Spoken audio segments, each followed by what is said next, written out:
Welcome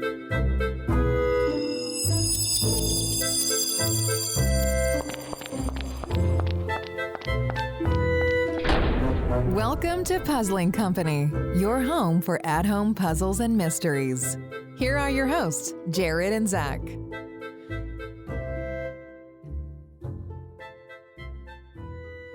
Well, welcome back to another episode of Puzzling Company. It is your host, Zach, and always with me is... It's Jared. How are you doing, Jared? Well, I think you pointed this out last episode, but I don't think last time we said that we were Puzzling Company. Correct. It was just Jared and Zach. It was just Jared, and it's slowly becoming the same. No, but I'm doing good. I'm enjoying the holiday season. Excellent. Still a lot more festivities to come, but it's always fun when you get together with an outstanding individual such as yourself and talk about great games. Okay. And no, I appreciate that a lot, Jared. It's been a great time, obviously, getting to play with you over the year. But today we're get to talk about a game called Hack Forward. Oh, yeah, baby. From Key Enigma. It was a lot of fun, and we're very excited to talk about it here in the next section. Zach, I just got your Christmas card in the mail. It was a coupon for bedtime stories? Yes. Aren't you excited? Are you reading the bedtime stories like in a chair next to my bed? Is that what that is? Yes. Because I actually just recently purchased the premium experience from Enigma Fellowship. It's called The Magical Tale. It's a handmade wooden book that covers a whimsical fairy tale in it. Well, Zach, is it just narrative? Because you know I love puzzling as well. Well, Enigma Fellowship knows you really well because in this story, you're going to have to solve puzzles to help Baron von Puffington III find his missing tail. Okay, I'm good with this gift. Thank you. But can you just make sure to leave my nightlight on when you're done? Well, the great thing about this story is that the light that it's going to leave in your heart will glow the whole room. You won't need that nightlight anymore. If you're interested in picking up The Magical Tale, head on over to enigmafellowship.com and pick it up for the holidays. Well, welcome back to Puzzling Company. We are now in the first section. This is kind of our part to kind of give our review of the game. It's kind of a place for us to tell the likes of the game that we played, as well as kind of give some room for improvements. This isn't a part of the episode to dog on it or to like be extremely rude, anything like that. We don't want that. We want the games to be awesome. You're so rude. I know. I try my best not to be. But no, we just love the game, so we want to give our honest criticism. So absolutely. Jared, I'm actually going to pass it over to you. Can you kind of talk about Hack Forward and how it plays before we get into kind of the likes and room for improvements? Yeah, absolutely. So Hack Forward is actually a pretty extensive game. If you look at the box, it boasts a time limit of 8+ hours. And at first onset, it kind of looks like your traditional game in a box, right?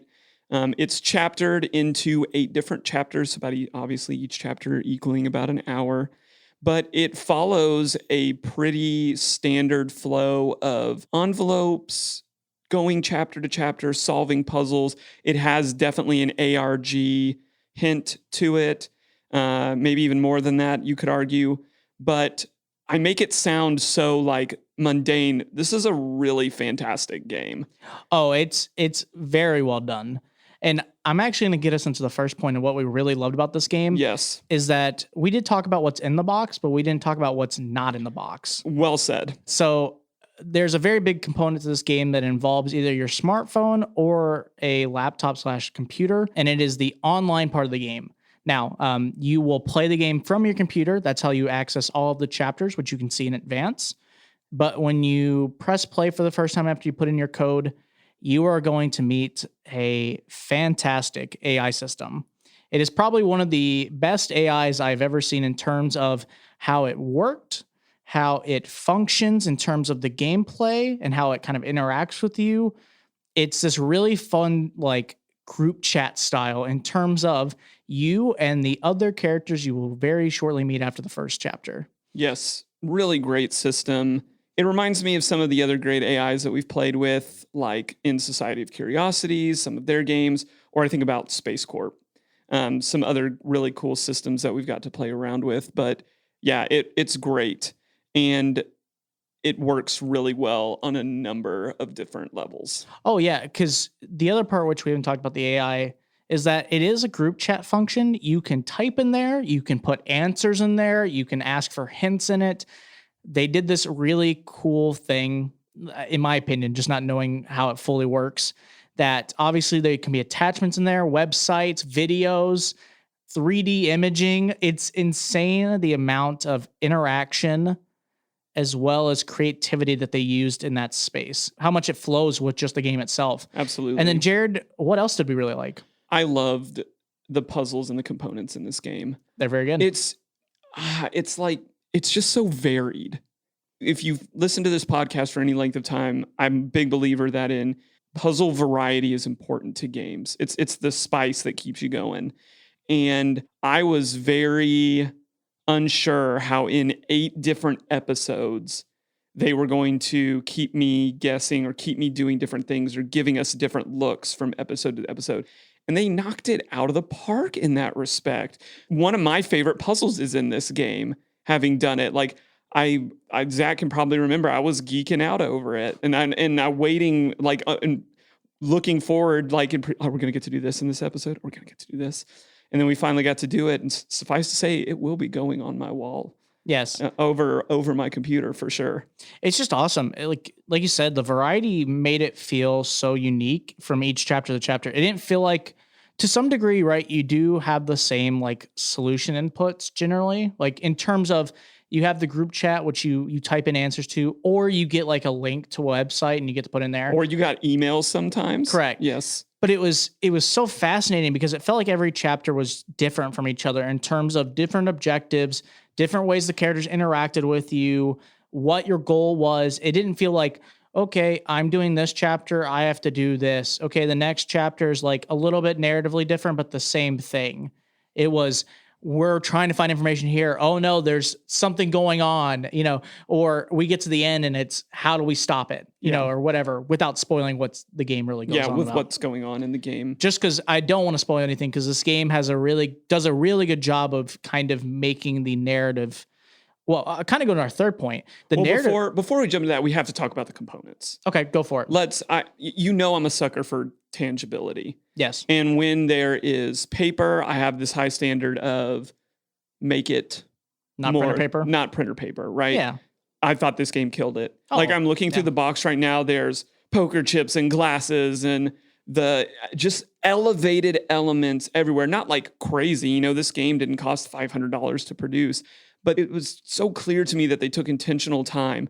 Sometimes when we opened a new envelope, it was a themed envelope, right? Like it was a quote unquote, FedEx envelope for our next Like they just thought through so many of the details so well. And then that played into where we're going with the narrative. Yeah, I just kind of go to our third point after all that, which obviously we really enjoyed the components and the puzzle variety. But then what I also really enjoyed was the narrative interaction between the AI and the puzzles. Yes. The narrative starts off pretty simple. You kind of figure out what's going on. You are a hacker, I will tell you that, who is trying to figure out this blackmailing situation as well between these companies. And as you complete the first chapter, it fully goes everywhere in terms of you start meeting other characters and things start going downhill. And it is on you to try to prove yourself as well as stop what's going on. Absolutely. But what was really awesome about it is that each puzzle we did really fed into the narrative of like, okay, we need to figure out where this location is so that we can stop this person or thing or whatever you're trying to do, right? And so you would do that, or it would be like, oh no, we found there's a security breach or there's this website that we need to hack into, and you'd get it. And then at the same time, narratively, you would receive an email from another person that's the character, or, and the game and the AI would tell you like, hey, we sent you an email. Did you get it from George? And then you open it up and you're like, oh my gosh. And it has a link to this, which then plays into the next narrative.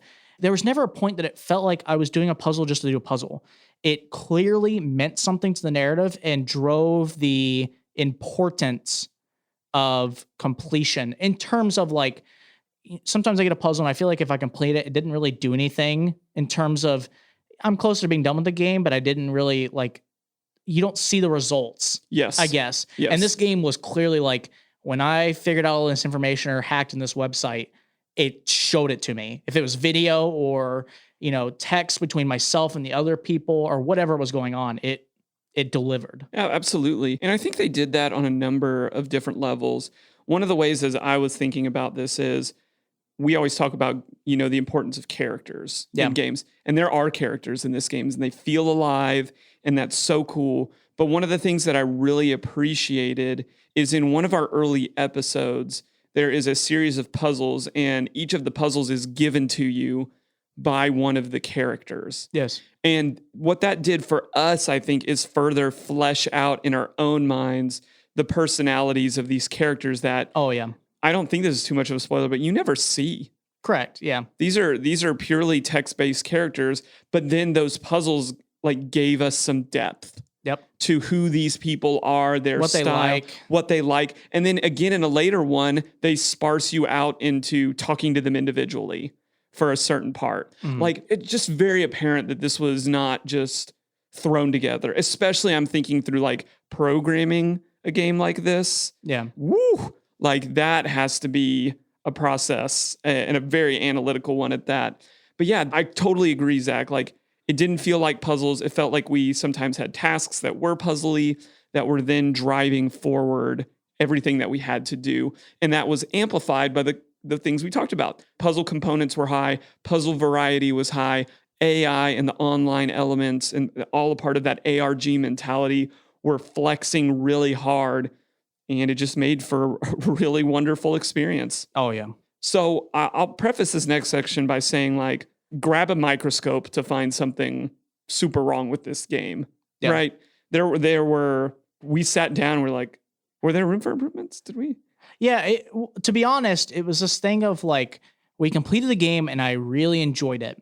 But then there was the, like how we have to do it. I do want games to improve. So you do want to be analytical and be like, okay, what's that feeling that makes me go like, this was the perfect game versus it is a great game that is on the line of perfection. And it goes, what is that tweak? Or what is, in our opinion, that thing that's being the barrier between those two styles or graded styles of games? Yes. So the first thing I'll go into was, and like I said, these are all very small. And these might not even happen to everybody. Correct. It happened to us, so it's worth talking about in terms of, in one of the games, you must complete different puzzles given by different characters. That's how I'll put it. But how it works is that you need to complete each of their own puzzles individually, as well as you get like a meta puzzle that involves all of them. And the issue we ran into was a minor AI issue in terms of, if you failed what you were typing in, it would repeat all of the text over and over. Over and over. So it would be like, character would introduce the puzzle and be like, okay, you need to talk to these characters, solve puzzle overall. And it'd be like, if you have a solution, put it here. And then I would, we'd put in the wrong code or we didn't have the right input, and it would repeat those like 8 texts of line, which takes like 30 seconds worth of like it loading in terms of like the chat system, but you couldn't put another answer in until it was done, because it doesn't let you type in while it's like finishing its own process. So it was really frustrating, at least to me at a time, because we would get close and I'm like, okay, I think we have 3 of the 4 right, but now I'm waiting like 30 seconds for this AI to like stop repeating itself and go back. And that's a hard thing because I don't know if it's intended. I assume not. And it was just a minor thing on our part, but it is worth bringing up that it was a little frustrating in terms of like, I know what I want to do and I know the answer, but I messed up or typed in one thing wrong. And now I have to wait like 45 seconds of staring at the same text, repeat a million times. Right. It's a little bit of an immersion breaker. Yes. Because, it felt like it. Because it's very clear that now you're dealing with a computer system instead of a character. Yeah. But it felt buggy. And I doubt that happens to everybody. And it literally happened once. To be very clear, this was not a like every episode. It wasn't like this happened 25% of the game or 20. It happened, I would say, of our overall experiences was like 2% of the entire game. Yeah. And like I said, I don't think it happens to everybody, but I agree with you. Like, I remember that episode because happened. It was funny at a point, and then it became not funny. Yeah. The only other thing that I would say, and we really don't have a whole lot after this, is that on the positive, this game does a really great job of chaptering. Yes. Which I really love. It's very intentional. It's very thought through.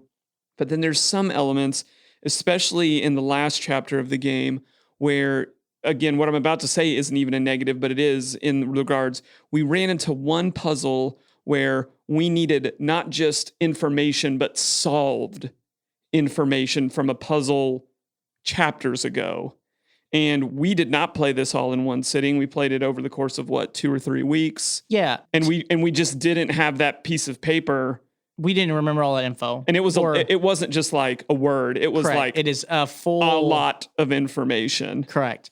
And it's this thing of, I think what we're kind of mostly pointing at is it's like precautionary in terms of like, I would tell people no matter what you did, especially if you thought you had to take a process and write down a bunch of information, you should write it down and keep it where you can find it. Yes. Because it felt like in this game, you did use things again from a previous chapter at points. And I think the game does tell you that will happen. Yeah. Again, it onboards you into that. But the difference is like, as an example, we played, let's say, I think we played like 5 chapters back to back. And then we played like 2 back to back. And then we took like a week break and finished the last one. And the issue became that all the info we had written down was about other chapters, as well as the info we specifically needed. I think we did not write down because we thought we realistically wouldn't need it again. Right. It just got put as an It input. was also a lot of info. So It was weird. It was a thing I wasn't thinking of like, I need this again. So then the issue came up, like I said, later in the game, you needed it again. And we were like, I have zero idea where any of that info is or how to redo it or find it.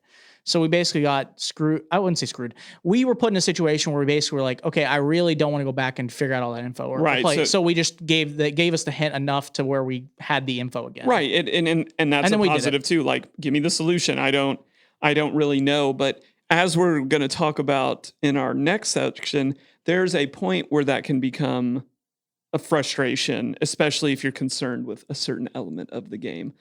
But yeah, like I said, those were 2 like super minor points. Overall, this is just a really, really great game. I even talking about like monetary value of this game. It's so worth. It's so worth. Just really fantastic experience. It's funny. I know a certain individual, but I know many who fanboy over this company, and I can see why. Specifically this game, yeah. Like, I believe this was their first game that came out, and man, they just like knocked it out of the park with this one. Like, super strong game. Highly recommend this game. And the elements put together correctly just add up to a really fantastic experience. Mm-hmm. That's going to wrap us up for our first section. We got Puzzles to the People coming at you next. Solve puzzles, write reviews, win prizes. It's time for Puzzles to the People. Silent Night. Okay, Jared, I don't know what's going on, but I really do not like this new creepy version of A Silent Night. Zach, I'm so sorry. I'm just so caught up in this new game that I'm playing. Well, 'tis the season to be jolly. Actually, this season, it's more like a murder with all of the trimmings. This new game called Violent Night by Sultans of Solve is a really cool new premium experience. You'll solve a series of puzzly clues to try to bring a killer to justice. Well, if you want to play A Violent Night this Christmas, you can go to sultansofsolve.com and purchase it there. Just make sure you don't pick it up the knife before Christmas. Welcome back to Puzzling Company. We are now in the section of the show called Puzzles to the People, where we're talking about puzzly things to you, the people. We today, Zach, are going to jump into something that, quite frankly, sparked a little controversy in our last episode. Do you remember? No. Well, okay. Is it about the whole like scoring system? Oh, you read my mind, sir. Okay. Today, and this has been a long coming conversation, I feel like. We're going to be talking about the concept, the pros, the cons of having some type of scoring system in your game. Okay. And what that means. Should you have it? Should you not have it? Just all of those different angles. Okay. So I'm going to throw this to you first. Let's just talk about some of the games, not necessarily giving a yay or nay to it that we've experienced. Because the last 3 that we have played, Hack Forward has a ranking system. It does. 50 Clues has a score system. Mm-hmm. And all of the adventure games have a score system as well. What are some of the others as you're looking around at our wall or looking through our closet that you can say, oh yeah, I remember that had a scoring system? The ones that pique my mind are some of the big box ones. Unlock has a scoring system. Yes. I know the Exits all have a scoring system. Yep. Society of Curiosities when we played Maddox. I remember a scoring system there. Quite a few as I'm looking through the wall here that let you know how well you did. Mm-hmm. Why do you think that is a part of games? I think people like competitiveness in terms of, I think people really enjoy the aspect of, I want to see if I can do it better than other people. So you're saying it's a relationship to other people, not necessarily yourself. I think it's both. I think some people just want to be competitive and see how well they do, right? Like, I want to prove that I'm like the best, but I think sometimes people do leaderboards because they want to prove that they're better than other people. I'm going to go to adjacent space, just as an example. Escape rooms. People love leaderboards. They'll look at it and they'll be like, that person did in like 25 minutes. Oh, well, it's either a thing that they get jealous. It's two responses. It's either they get jealous and they say it's BS because they're like, they must have played it twice, or hey, there's no way they did it in 30 minutes. Or it is I'm going to beat them, and then they either go really hard at it or it's kind of a joking matter. But either way, it is it's that thing that it draws people's attention. It's not a like, oh, it's there. No one really, people just do it for fun. People do it for fun, right? But it's intriguing that those types of things people immediately look at and they go, okay, I want to see how well I can do. Or like, they're like, I'm going to beat everyone. I find it very intriguing because Jared will tell you this, but we looked at Hack Forward and we very clearly looked at the leaderboard system to see how it worked. Absolutely. Yeah. We looked through that pretty intensively and we did, top 25 in some, and then some we were way down there. I just want to say that 2 of the games I played basically solo, and I got in the top 40 both times. Apparently I'm dragging Zach down is what he's trying to say. I'm going to say yes, because factually it did happen that way, unfortunately. Not all of them. We did really well in some of the later chapters together. Okay. 3 of the How ones. dare you? I think out of the 8 chapters, I think half of them we did really well, and the other half we got, I say well, but like we got like in the 200 range, and then there was the 4, I think we got like in the top 40. 2 of those I did mostly by myself. 1 I did completely by myself because it was just funny. Jared had some stuff come up and he was like, okay, you can do it. And then I basically just played the whole chapter by myself. I was just like, all right, I got it.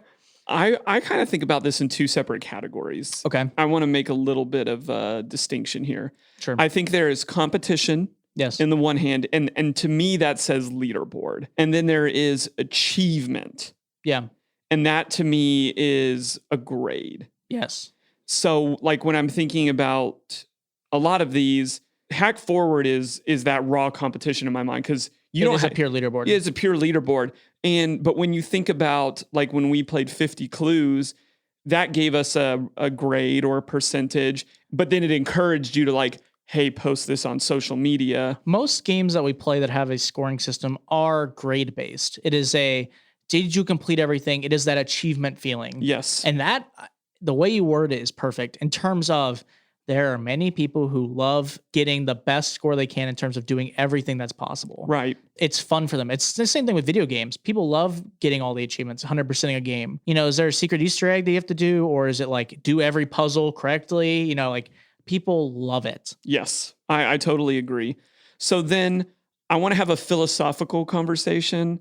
And then I want to dig into some of the details, into some of the things that affect your ranking or affect your score. Okay. I think there's a huge dichotomy in puzzle makers on whether or not games should have a score. Okay. Looking at the wall, I would say a majority of the games that we play didn't have a score. Correct. They do not have a scoring system. And I think an adjacent conversation that maybe we can save this for another episode, but is a time limit.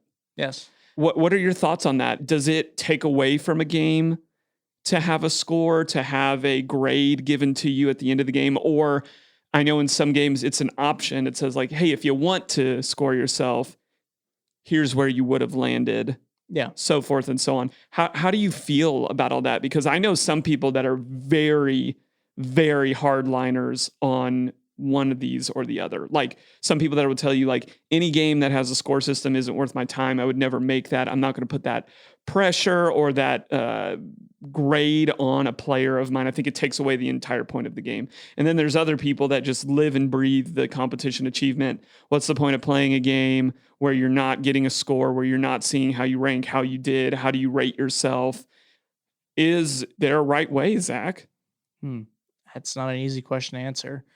I feel like I say this a lot about most questions. It definitely depends. I think there are certain games that a scoring system really feeds into, especially with how elements of the game fit into it. Like it makes sense in terms of, oh, this would be fun if there's a way to rank it, or that the game's like how the game functions is a scoring system. And you know that going into it. So it's like, okay, if the game really functions around it, I think it's fun, depending on the game, of course. Now, there are some games where like it's optional, and I think that's a really good element of like it gives people that edge of competitiveness or completionism, and just let them play it at the same time if they want to, so they can kind of freely choose. I think that's like almost the perfect way to do some games, but I think some games don't need it at all. There's a lot of really fun, I'm going to say it, more narrative-based experiences we've played that if I had to score it, there's obviously it doesn't make sense like in there those experiences at all to add a scoring system, in my opinion, right? Imagine playing The Messenger or The Root of All Evil with the scoring system. Now, people who've played those games, you would know what I mean by that. Like how silly that would feel. It would feel really out of place and not appropriate. So, I think there's obvious categories of games or styles of games that really complement a scoring system. Great example, the Crew versus Crew, right? This is a very different game because it is a pure competition game, and there's a scoring system to see who wins or loses. Yes. That is the perfect way for a scoring system because it is all about competition. Yes. It is, I'm better than you, which I am. Sorry, Jared, at that game. Okay. Sorry. It's been a while since I got to brag about that. It was great beating you. Anyways. Some games, it really complements it. Like those types of games, I felt like Hack Forward had a pretty interesting take on it. I won't go into too much details right now because we might talk more specifically of like elements that feed into that for sure.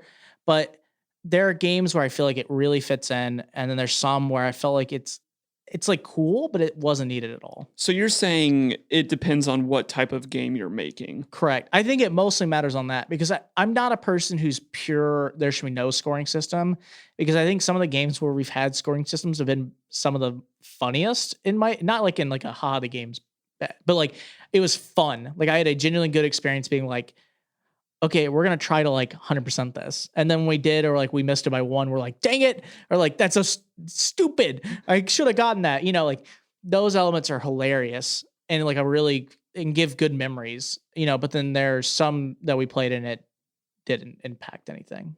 So, okay, I'm trying to dig a little bit more into this. You're saying it just depends, the classic Zach answer, it just depends on the game. Right. It really does. Because I'm like I said, there is no black and white, like there should never be a scoring system or there should be a scoring system. I just don't think that's what most things in life. There's no clear. Do you think that, this is an interesting question. Do you think that there are some games that you would have added a scoring system to and enjoyed it more, or the inverse, some games that you probably would have enjoyed the game more if the scoring system was just taken out? Second one. By far. I have experienced many games we've played that I thought the scoring system should not have been in it. I would actually say at the end of the day, if you asked me to pick a side, if you had a metaphorical at-home puzzle game gun to my head and you were like, okay, scoring system or not, I would say no scoring system. Really? Because I have found, we talked about this a little bit and we had this debate the other day. I feel like times it takes too much away. Like too much away from what? My experience in terms of, I know there's a timer. I know there's a scoring system. My whole objective now is to beat it. Now it makes you, depending on the person, I'm just going to say it's for me. There's a high chance I will miss something because my pure objective will be time-based and as much as I can get in that time, right? Yes. So it'll be speed through puzzles, do as smart as I can, not really read things super well. It depends on the person. Some people, I think they take it slower, but they do more precise work. I think I'm more of like, I would speed through it. I'd be like, okay, how much can I read of this and how much does it really matter?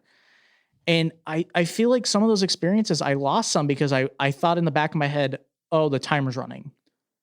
And it really made me not give the experience the 100% attention it deserved in terms of like certain elements. That's super interesting. So you would lean more to like, I'd rather just play a game and enjoy it for its components and not be pushed by any type of competitive or achievement agenda. I think in terms of most of the games we play, like it depends. I would just say most of the time, yes. I would say I would not want a scoring system and would rather focus on the game itself and its elements. See, I think there's a huge personal / cultural element here to why people play games. Yeah. Board games, they're going to be a winner. Yeah. Unless you're playing some type of co-op game. But even in that scenario, you're trying to then beat the system, beat the game, right? You're teaming up. So I think it's really interesting now because, again, we're always talking about adjacent spaces.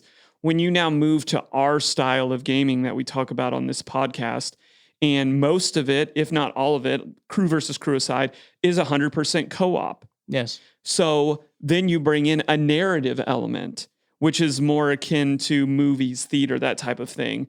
And you solve your way through it and you get to the end. And do you say like, oh, that was a cool story. I really enjoyed my journey. Or for the competitive people, like, well, how did I do?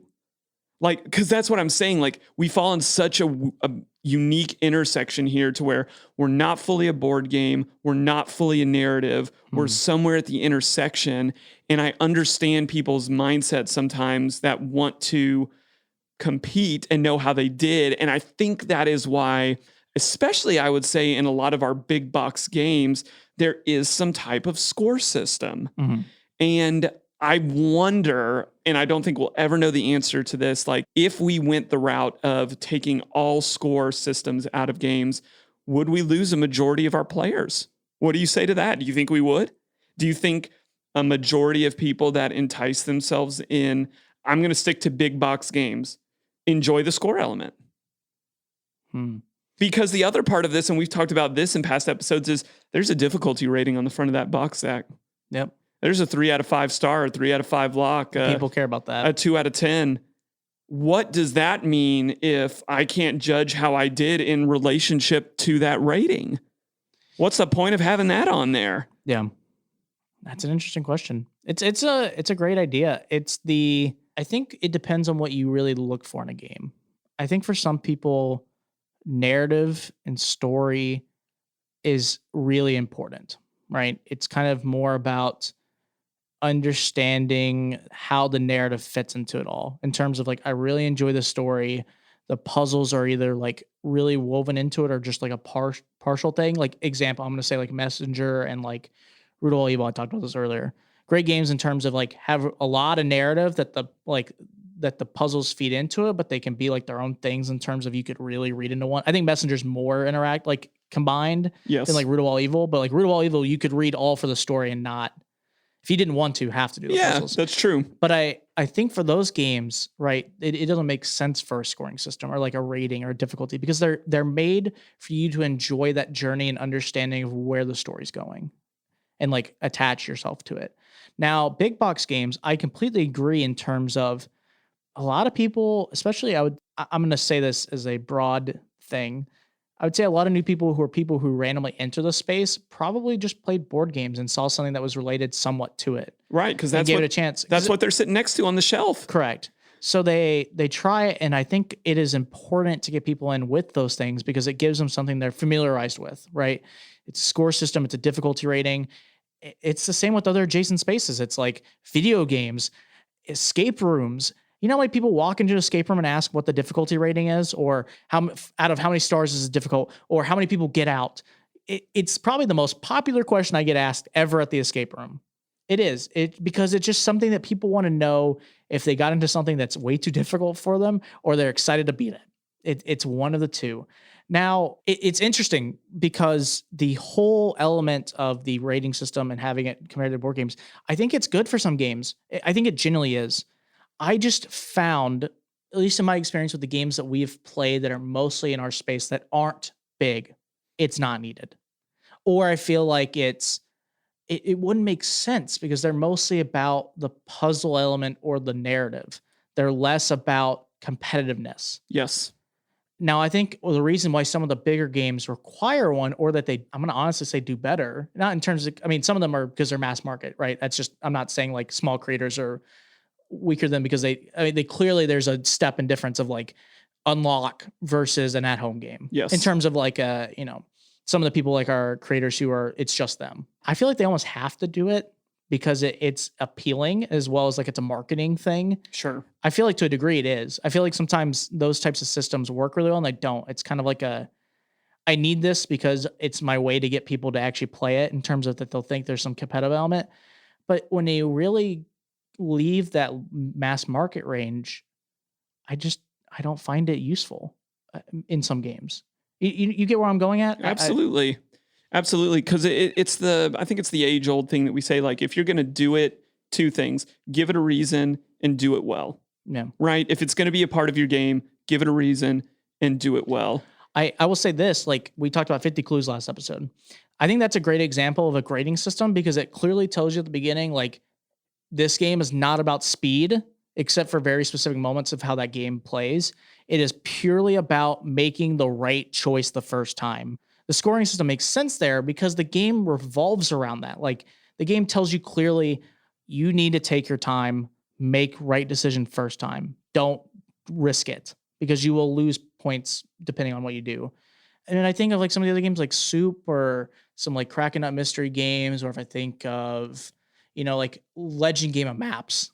Like, why do you add a scoring system to that? Like, how does that make sense? Right. It doesn't. Okay. So, I want to move on because I'm excited to hear this next question because I think this is where you and me will have our fun debate. Yes. Go into our next section. Okay. So here's what I want to talk about now. I like score thing. I like it sometimes. Yeah. Because in some regards, I think it can help carry a weaker game. Yeah. Because you're so focused on the competition part of it, sure, that maybe the story doesn't have to be as built out or the puzzles. But I want to know, and let's open conversation / brainstorm about some of the games that we've played and what our score / ranking depended on, right? Because this is not apples to apples for every game. So as you think through it, what in some of the games that we've played, what has our score or ranking been determined by? What are some of the factors? Completion of types of puzzles. Some are time-based. Like your overall time.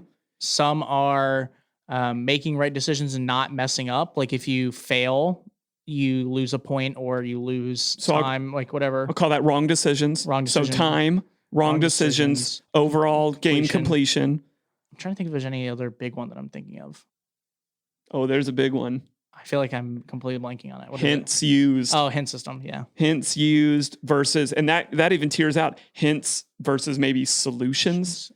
Well, okay. So we'll talk about it because we'll talk about Key Enigma. Theirs to explain is time-based, but it clearly shows on their leaderboard the name of the person, how many hints they use in solutions.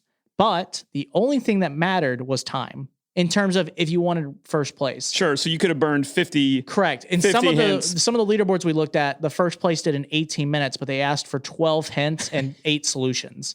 Now, in my opinion, I'm gonna say this because I don't want to be this person. I think however you want to enjoy an experience, if that's board games, movies, escape rooms, whatever, you should do it the way you want to. Yes. Because I see this a lot in escape rooms as an adjacent space of like, we'll have customers come in and they'll ask for 500 clues and beat the game that way. And I find, in my opinion, that not fun. Right. But to them, it's a good time. Yeah, man. Same as in video games. Some people just want to do easy, like the easiest difficulty ever. And you want to stomp the game and you want to walk out there feeling like a champ. And some people do it on the hardest difficulty so that they have the pure challenge of it. So I think you can play how you want.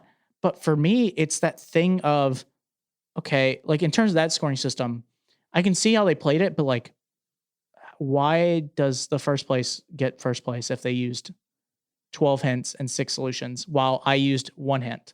And it gives you those categories so that you can, I think you can kind of look at them and be like, yeah, okay, they don't really deserve first place. Yeah, but it doesn't mean but they are first place at the end of the day. But then technically you can go back and play it and just put in the solution every time and then beat it in 8 minutes, because you can replay the game in terms of hack forward. But then we play other games that there's not a leaderboard, that it's just a scoring system, right? So let's talk about Like we recently just played 50 Clues. As an example for 50 Clues, how that game works is it's on wrong decision making. If you fail at making the right decision, you lose a point essentially, or a star, which overall outs to your percentage that you get at the end of the Correct. game. Yeah, your score. So one of the games we made like 1 or 2 mistakes at all. And we got a 93. Yeah, got a really high score. But then some games we made like 4 or 5 mistakes and we made like a 68, right? Like in that game, it was interesting, but it could be like really fun and frustrating because some of the times we felt like we deserved it. And like in terms of like, we made the right decision and we deserved that 93. Like it felt like we made every decision correctly. And then some of them, like we made one small mistake or we messed up and it felt penalizing. Yes. Like really penalizing. Yes. And then we play like unlocks or escape, or exit the games. Yes. In those, the scoring system is, I think, purely based on hint and timer. Right. It's a mix. It's a grid. Yeah. In exit. Because it goes like timer. Was it unlock does timer and then your star rating based on your like how if you messed up or asked for a lot of hints, right? Yes. If I remember correctly. If you like went to a card that they tricked you into picking. Yeah. Yeah. Exit has the grid where it's purely your time versus your hints used. Yeah. And, grid yourself and rate yourself from there. And then like adventure games was purely completion based. It was, did you complete everything? Did you find the Easter eggs? Did you find the Easter eggs? Did you do all the right decisions? Did you end up Yeah, it was 100% purely like that. Decision and completion based. Yeah, so that one was fun because at points we really went for it, and at times we didn't and we almost got it. Or there was the times that at the end we started trying to really go for it and we missed it by like 1 and it was like, no, like how was I supposed to get that extra point? And you're like, oh, I guess technically if we didn't make that one decision, sure, you would have gotten it. But it felt really rewarding because it was like a fun like element of the game of like, I'm going to complete this and I know it going in. And then I think the only thing is in some games where I don't expect the scoring system, it feels weird. Like if I go to the end and it's like, oh, you get scored, but I didn't think about it the entire game and I see that I only made like a 70 or an 80, I get like I don't know. I kind of disagree. Like that system exists. Well, you're wrong. So I'm kidding. That system exists. You don't know it until you play the game. But when you play a lot of the Society of Curiosity games, that's the system. I forgot that they did a scoring system. They do. They have and you don't know about it until the end of the game. Until you beat the game. Yeah. So let's go down that track. Like we've talked about all of these different things. Do you like knowing going in? Do you not like going in? Do you think that some of the criteria for score we should rethink or redo? Are there some hard and fast, like, I don't think creators should do this, or I don't like it when creators should do this, but this is okay? How do you, if you're the type of person that does like score in a game, what are some of the do's and don'ts, likes and dislikes in regards to everything that we've been talking about so far? We'll start with this. Do you like knowing going into a game that either you can score yourself, you're going to be scored, this is a non-scored thing? Like, do you like being onboarded into scoring? I do. Why? I think it lets me know the kind of experience I'm going to get into as well as what to expect. Because if I know going into it, like this game is formats based as completionism, then I want to do it while still enjoying myself. But I start looking out more for those small things that like would make sense. If it's wrong decision making, like in those, I really, like when we played 50 Clues, it was that thing of, okay, let's like not immediately go with our gut answer every time. In terms of, because sometimes we, like how we play, we kind of, in terms of competitiveness, we'll rush things. Like we feel like it's right, so we'll just do it because there's no penalty for not doing it. Right. And in that game, it clearly penalized you for doing that. So we're like, okay, we're going to like super make sure we feel like we're super confident. Or if it's a game where I don't have to worry about score, I can take my time and like digest it as slowly or as fast as I want to. That lets me really focus on elements. Because I think sometimes, like you said, I think the scoring system, when it's put in a game, lets you not focus on details of the game that might not be as good. And I think that it's a good thing in terms of distracts. But in some games, like I think when it has a scoring system and it doesn't need as much, it takes away my potential to really digest and really observe the other elements of the game. No, I think that's good because I'm going to talk here in a second about the things that kind of frustrate me. But I think in all of this, what I'm hearing is there's a trade-off. Yeah. Score systems, more likely than not, will make you not focus so much on the narrative, potentially. They may rush your players if that's something that they're into. The other thing that I think it makes you do based on how that score system works is I think it makes you hesitant to take hints. Yeah.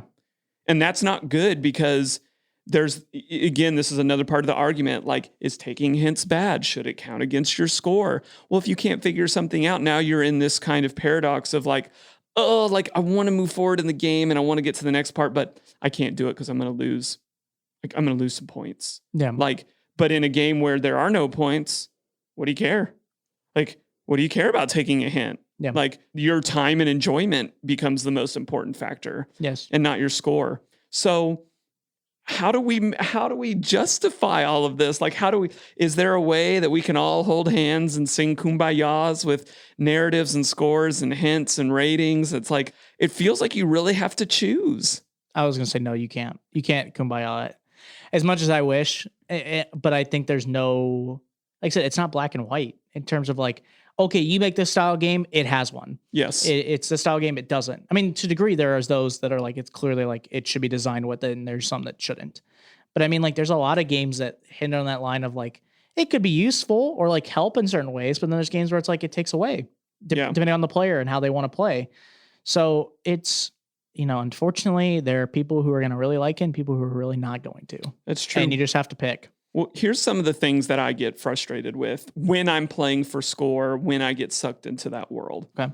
I don't have a problem personally with, in a score-based game, penalizing people for hints. Because I do believe somebody that gets it without a hint deserves more than a person who can't figure it out, given that the puzzle is fair. Mm-hmm. So I don't have a problem with that. What I get frustrated with is when you penalize me for trying. Yeah. I cannot stand that. I know. If you like, okay, figure out the answer. No, you didn't get the answer wrong. -5 points. It's like, I don't see the rationality behind that. Because if you're also charging me for my time, well, then I've lost what you've wanted me to lose at the end of the day, which is some time. Yeah. So I personally, and I'm thinking through some specific games, find that very obnoxious when I'm being competitive. That, fine, you want to charge me for a hint and maybe I score less because somebody did it faster than me. Totally fine with that. But if I'm trying something or if I put in the incorrect answer, that's really irritating to me, because what if I mistype? What if I do all these other things where I'll give you an example of my favorite type of games. We make citywide escape games. Yeah. And we use the Clue Keeper app. Mm. And the Clue Keeper app is designed for leaderboards, scoring, so forth and so on. So the way we design a lot of our games, and people know this going is the highest score, the best score that you can get is if you don't take one single hint and you solve every single puzzle. And then the second factor is if we have two teams that have the exact same score, time becomes the tiebreaker. Yep. Type in as many answers as you want. Guess until your heart's content. I'm even fine with putting a delay mechanism in there to say, like, if you're just like rapid typing answers, it makes you wait 5 seconds. Make you wait 5 seconds, kind of like your phone lockout type of system. True. But don't affect their final thing if time is of the essence. Okay. That's so irritating to me. Like, I can't, because then you take away the team's ability to explore, to be curious, to do all of these things, which is, in my opinion, like a core concept of any game, whether it's competitive or not, is the willingness to put two things together and see what comes of it. Could be right, could be wrong. So I really struggle a lot with that when I run into games that penalize me for trying. Hints on Clue Keeper, we make you type in the word hint. Yeah. So there's no like chance that you're getting penalized by being accidentally. And again, I am a more competitive person. I'm not like, I wouldn't describe myself as like rudely competitive, but I want to get in there and I want to compete. And if you beat me, good job. If I beat you, like, good job for me. Don't have a problem with that. I think that's, especially in America, part of the culture that we live in. Yeah. And when done well, I think competition can be a very beneficial thing for a lot of people. But there's some things that I just, in terms of fairness, like when I look at a game to say whether it's fair or not, those things are really, really hard because you're trying. And I felt like some of those things in 50 Clues, we've had that out during that episodes. I felt some of those things in adventure games. Yep. And those were hard for me as a competitor. But at the same time, I would say this more so in adventure, it did bring a dose of reality, say like, oh, hey, you did this. Can't change the past. But in 50, it was more like, no, you didn't do it the way that we wanted you to do it. We're gonna penalize you for that. Yeah. And that was really like, ugh. But I think the best, if I'm talking about me personally, the best way that I see it integrated into a game is giving people the opt-in, opt-out. Yep. I completely agree. Because I think that's the best for more people. So I'll dote on Exit. You can play Exit however the heck you want to, man. Yep. There is nothing in there that stands in your way on a lot of different levels. And I like it better than Unlock because Unlock in the midst of the game is like, and you know that you've messed yourself up on the game. Mm. So like those kind of intrusions in the game, 50 Clues, same thing. Like you get rated on every single puzzle you solve. And that's kind of like, I thought that was a little bit demoralizing as well. Yeah, I mean, I think I agree. I think most games that you can opt in is the perfect choice because technically, adventure games let you opt in. Now, technically, when you when you beat the chapter of the game, it will announce to you. Yes, but you can skip it. Like it's not required. It is. Right. It says at the back, like if you want to score, this is like how you would like take the points you acquired that you had been getting from each chapter and apply it to the sheet or the grid. Yes. So that makes sense. And I completely, it lets people like, if I want to be really competitive that game, I can. Or if I like think that I don't want to, and I want to just try to truly experience it without thinking about like time or my decisions fully, like just experience it on how I want to first time. It's good.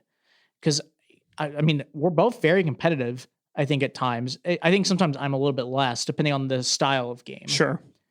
Obviously I play a lot of competitive video games especially when I played them a lot, actually a great example. This is a pure, I'm going to go in this try not to go super long with this.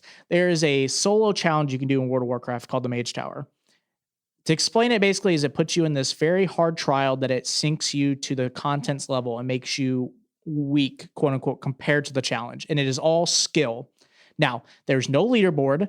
There's nothing saying that you did it. The only thing technically that matters is your achievement, because technically when you beat it, you get like an achievement saying like you beat it on this date, because that's how all achievements work. Sure, but it's not saying like you beat it with. But it doesn't 3 say out like of 5. you're the 5th person to complete this. Right. It's just it's binary. It's you did it or you didn't do it. Right. Correct. But I pride myself on how well I play that character that I do in WoW. That I didn't beat it in the first like 5 tries. I was mad at myself because it was a thing of like, I know I'm one of the bests, like in my opinion, and I've proved it in the past. So it almost felt like, even though there's nothing telling me that it mattered, it crazy mattered to me. Like I have to complete it now or else I suck compared to other people, because then when I talk to my friends and like another really good player would do it and they got it in like way less time, then it made me really bad. Cause then I'm like, I'm better than that guy. Like I know that I'm good, right? And that's what but then like I play like another video game, like Final Fantasy. In that game, I take my sweet time, because I love, and it's a different game. It's not about, there's the achievement element of that game and like competition, but it's mostly a narrative game. It's about making decisions and really enjoying the journey of the story. So sorry, I didn't mean to keep going into that adjacent space, but it's a good one. I can explain how I am competitively. Yes. When we play these types of games, I'm mostly not as competitive, just because I think most of the style of these games don't have it, or it doesn't feel like it. To me, it doesn't matter as much in terms of longevity. Right. Like, because it doesn't, I'm not like, it's like in video games, especially like online MMO ones, it's like, if I play that game for 8 years, it matters to me. Like my reputation, how I did over the years. But in most of these games, I play it once and it's done. Yes. Like, who cares about how I did on the Grand Hotel Abaddon, from adventure games. Right. Like 8 years from now. But World of Warcraft. It's utterly meaningless. Correct. And it's the same with video games, but to some point I'll be like, when I'm like 50 something and I have kids, I'll be like, I was one of the best players in World of Warcraft from when I was a freshman in college. It's so interesting. And I wonder if a lot of it is borrowed or picked up again from escape rooms or board games where that competition element just feels so innate because, well, there's going to be a winner in a board game, and escape rooms for so long, when you have something that's time-based, you can't help but offer a comparison, So it's just a really interesting intersection. This is one of the most divisive topics I know about in the escape room / at-home puzzle mystery game world, because in my opinion, like if I had to land on something, I'd say it really comes down to your personality. Yes, it really does come down to your personality. Yep. And I'll be 100% frank. Like we've even had creators after we've done the review for them say like, I think you rushed it. Oh yeah. No, we had a few. I remember one specifically where they're like, you completed in this time. I think you didn't give it the full experience. Yeah, like I think you missed stuff, and I think some of those we agree with in terms of like we did. Like when I went back, I'm like, yeah, I probably didn't give myself enough time to focus on this, especially when no scoring system mattered in those games. Yes. But then there's some where I'm like, okay, we still did it all, but we just did it quicker. Like we just generally did well, or we wanted to go at the pace we did. Right. Like it wasn't but yeah, I mean, it's definitely I know we've had creators say that before. So, and I think the biggest thing is I'll say this, and this is, I think maybe this may be a challenge to us. Like if you really want to test your gall, if you care more about the competition, sign up for some competitive puzzle hunts. Oh yeah. And see where you land, because there are some puzzle crushers. Well, there's also out there, like the and they are not on this podcast. They are not the hosts of this podcast. No, but there's also like who is it? Oh, it's gonna hit me. Hinks's weekly. Yeah, great. That's a great idea. Yeah, first person to solve it. People care so much about that leaderboard. I was gonna say our group loves that leaderboard with a burning passion. Every week when I go in there to like do updates, or I just check in to talk to people, or I like look to see how we're doing, I look in there and I just see the post, and it's hilarious because every comment is, I did really well, but this happened, or I accidentally forgot to do this, or, like it was not making excuses. They're having a good time, but it was totally making excuses. Okay, some people were making excuses. Totally making excuses. It's so funny. They're like, I would have been first, but like, if I didn't accidentally do this, it was, but it's so funny because I love getting to see everyone, especially in the community that we know, like all have a fun competition between each other. Yes. That's a great thought, Zach. I love that so much because correct me if I'm wrong, I don't think there's a rating system for Hink's Elevator. Not that I remember. I feel like I could be completely wrong, but I'm going to say no, but maybe we forgot. Maybe we've forgotten. But okay, I'll say it like this. I could care less. Like after I played Hinks. Okay, but how Hinks plays, you don't care. I could care less how I did on that. Correct. But then it's so funny to see that same company then make something completely competitive based. And how many people love it. It's so true. Like we're all out there in the puzzle world. The competitors, the people that are there for the storytellers. What I think is good going forward is I think it just needs to be known. Can you score yourself on this game? Does this game automatically score yourself? I think that it could be another great tidbit of information on like the front of a box or on a website to help either entice people and get some more competitors playing your game, or just to let people know, hey, you can opt in, you can opt out. Because I think you can hear from Zach where we kind of land on things, where are some of the things that are kind of frustrating to us or not. But I just love having this conversation because I compete in a lot of different things in life. There's online video games that I love to compete in. I'm a huge fantasy football person. Also to tell you guys this, just because I think this is a fun fact, never buy a Nerf basketball set in your office, because me and Jared now are less productive, and now we play competition pig and horse games in our office all the time. Now, you're going to ask, who does better? Jared.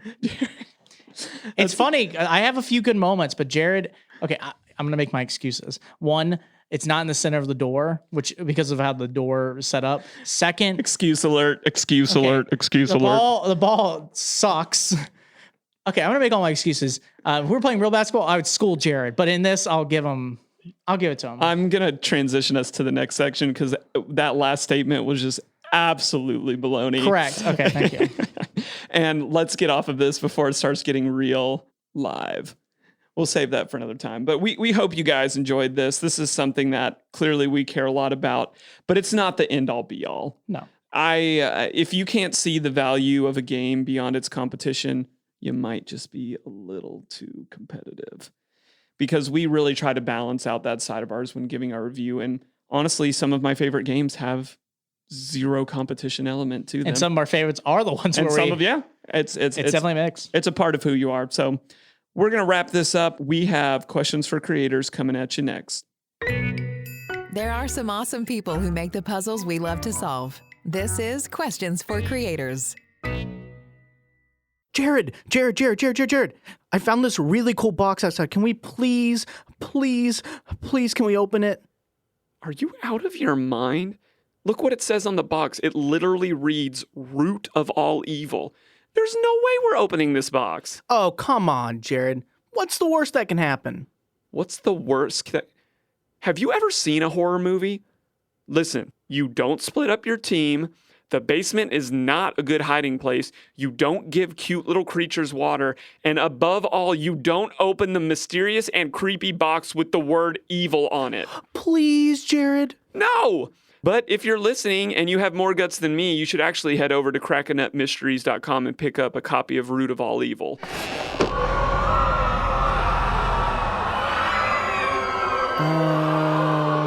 Jared? I think I need to tell you something. Welcome back to Puzzling Company. We are now in the third section that is called Questions for Creators. But Jared, we're kind of in a unique situation. Can you explain? Zach, we have no creator today. What?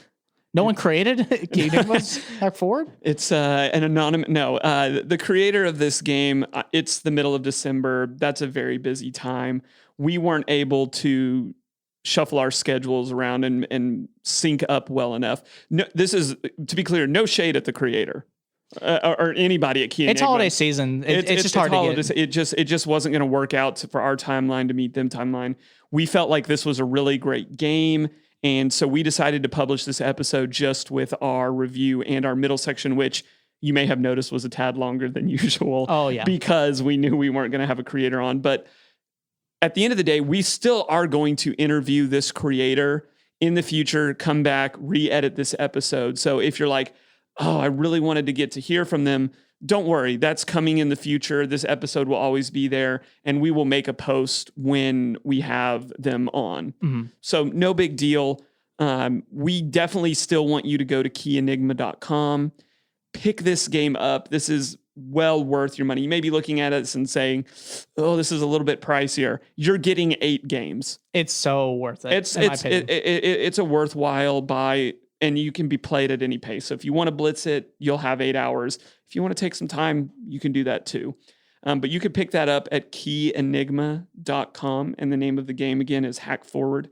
They have a couple of different options. You can also shout them out on social media, Key Enigma, and definitely check them out. Zach, how can you help us out in our podcast journey? How can I? Well, technically, I am a part of the team, so I do some of our digital stuff. Oh, you're asking how people could help our podcast. Yes. How you word that made it sound like I do stuff for the podcast, obviously, or do I not? You never know. I do everything. You do nothing. Okay. That's so BS. Okay. But anyways, here's what you guys can do. If you are really enjoying Puzzling Company, you're like, Zach, I want to show you all the support I can. Well, there's 2 things you can do. One, you can go follow us on social medias at Puzzling Company on Facebook, as well as at Puzzling Company on Instagram. And then the second thing you can do, which we always appreciate, is go to wherever you're listening to this podcast. And if they have like a review system, leave us a review. Leave us a 5-star review, just saying how much you enjoy the show, stuff like that. We really appreciate it. It's been awesome to go and look through and see them. Or you can contact us. You can go to @PuzzlingCompany or contact @PuzzlingCompany.com is our email. Come talk with us. We really enjoy having the conversations that we can. Just like everyone else, we are busy at times. So if we take a little bit, we're not ignoring you. We're busy as well, but we love having conversations. It's a blast getting to talk about certain topics with you guys. Absolutely. Zach, what is happening next week? This is interesting, Jared, because next week's episode is not a game. My mind is literally blown, even though I know what we're doing next week. Yeah. We are taking a little break, but not in terms of we're not going to have episodes. Yep.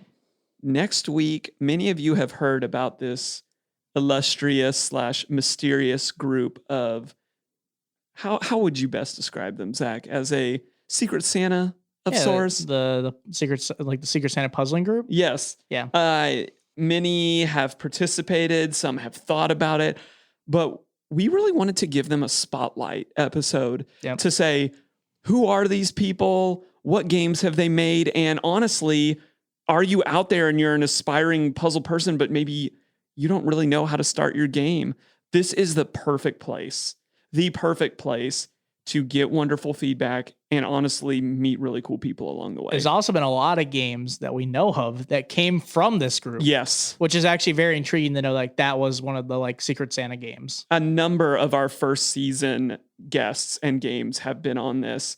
And we just thought it would be cool to interview people that have done it, doing it, and maybe talk to them about why you should do it too. Yep.